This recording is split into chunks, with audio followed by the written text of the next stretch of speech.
pretty much was doing some writing last night, right?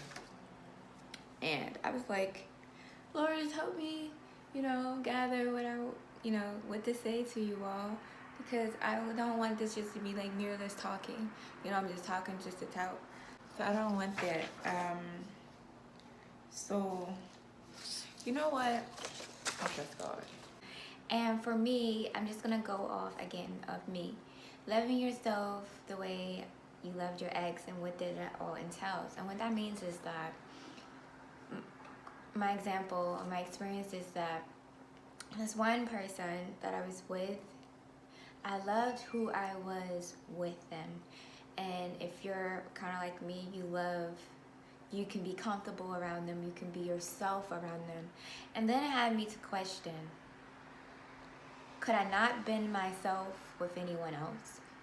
And then I had another question.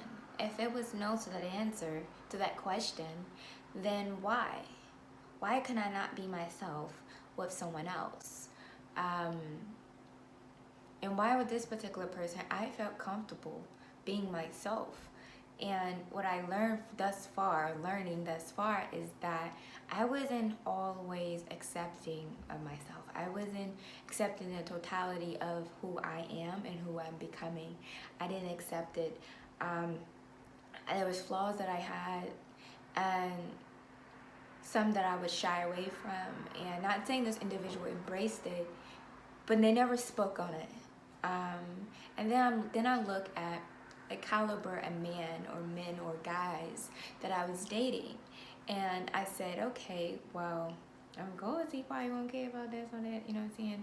Nothing too crazy. I don't want to get too transparent, but just enough for you guys to understand where I'm coming from, and hoping that what I'm saying can heal you all.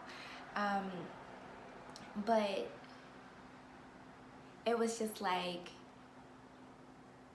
they always said to me, and I never got it until after. He always said to me, he said, you're right here, I'm right here. I can't live up to this. And he always used to say that to me. And you be like, hold up. Red flag, right? But I'm just like, no, you can get here too. And I noticed that the ones that I did date, they was needy. They were broken in some areas that I thought I was got to save a hoe. Don't do that. And I feel like we all do that. We all come into relationships broken. We all come in relationships half and not full. And I was talking to one of my girls, and I was just like, what grinds my gears is when people say, I found my better half. I get that as an expression, but to some people it's actual literal. And for me, it's like, no, you should go in a situation such as a relationship or anything as a whole individual.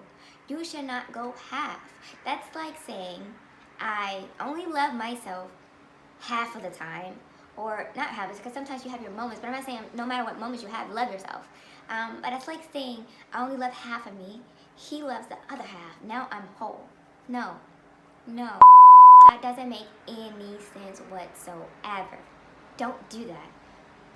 Take a great survey of your heart, a great survey of your mind, a great survey of your past relationships, and ask yourself, what is it about these guys that I have been dating, or girls that I have been dating, and I end up here now I'm alone? I'm by myself. And I don't like when people put this stigma of being alone is such a bad thing. I was at one, I look so good, oh my goodness. Do y'all see that glow? Baby. Whew. I'm sorry, it caught me by surprise, y'all. I'm sorry. Just got surprised, but it's like when you just look so good, and you know, it took me a while, y'all, to get this confidence. So, don't get upset if you're not there yet. And that's why I'm here, to get you to know who you are, baby, inside and out. But okay, back to what I'm saying. But a survey of your past relationships and ask yourself, okay, why did I was attracted to them? What was it about them? What did they provide me? And now I'm not talking about materialistic. Actually, that's not what I was saying, because I was saying about the bad stigma of being single. But being single is actually a blessing. And a lot of people don't understand what to do when you are single. And I'm here to give you some advice today is, 1, be real with yourself. That's number 1. Be real with yourself. Be honest with yourself. You're not gonna be honest with no one else but yourself first. Because when you're honest with yourself, you will be amazed of the wounds that in the hurt, the bitterness, the depression, all of that junk that you hid under the rug for years and years and years. If you're real with yourself, you're like, you know what? I do deserve to be loved, no matter what have happened to me, no matter what someone did, or no matter what I did. Baby, I was a hot tamale.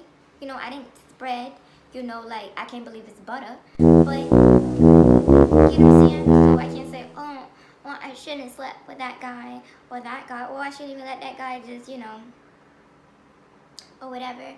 And it's done. Like, you can't go back.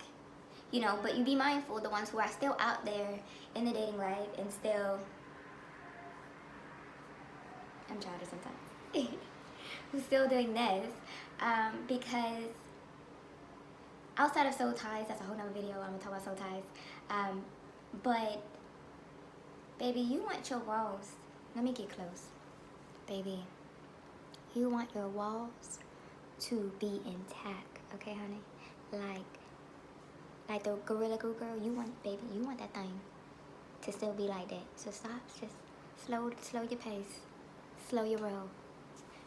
Big sis is here. Always wanted a little sister. Now, if you older than me, baby sis is here. Doesn't matter. I am here for you, okay?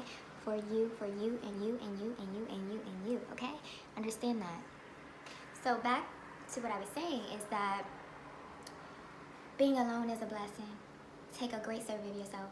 Be honest with yourself is number one. Number two. Once you're honest with yourself, pray. I know you like, yeah, Louis. You gonna call me Louis, child, yeah. Don't call what my brothers call me. I'm not gonna say that right now, what they call me. But, pray. I say that is because, yo, the power of prayer is amazing.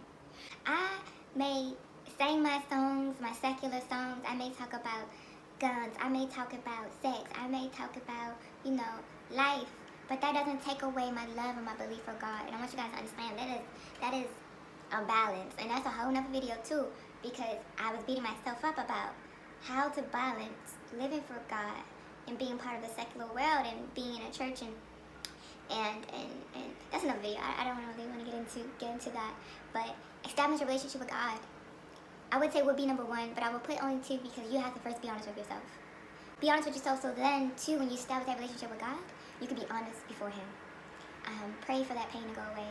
Pray that the pain has gone away. Pray that God, when you pray about that situation, believe it in your heart that it's done, it is done, baby. I promise you, and I guarantee you that. If my name's not Yasmin, it's my artist name is not Louis V. It's not my nickname, it's not Shine. So understand that, like, okay, like, understand that as a whole. Okay, moving on. So, 3. I'm just going to give you guys 3 right now because I don't want the video to be too long. It's already long anyway. So, and the third one is, so we got 1 is to be honest with yourself. Take a survey of yourself. Really be honest with yourself. 2 is establish a relationship with God. So you can be honest with Him, before Him. 3, I would say forgive yourself. I mean, that can be 1.5 actually, is to forgive yourself for what you have done, forgive yourself for what people have done, because sometimes we beat ourselves up for the actions of others. And yeah, that would be my 3.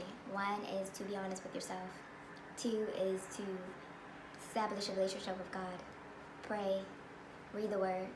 Promise you, y'all, I promise you, it helps so much. And 3 is to forgive yourself and forgive others as well. And that's easier said than done, because you're like, how can I forgive somebody who put their hands on me? How can I forgive somebody who raped me? How can I forgive somebody who lied on me? How can I forgive somebody who put dirt on my name? How can I forgive somebody who backstabbed me? How can I forgive somebody, etc.? Whatever that is, how can I give it to God? Like, Lord, I don't know how, but I'm giving it to you so I can, because I deserve to be at peace, because that is what the Word of God says. Well, there's a lot of things what the Word of God says, but one of the things the Word of God says, that He had given us peace. And I'm demanding and declaring that peace over your life right now. So give it away. Give it to God. Give your burdens. Give your problems, your issues.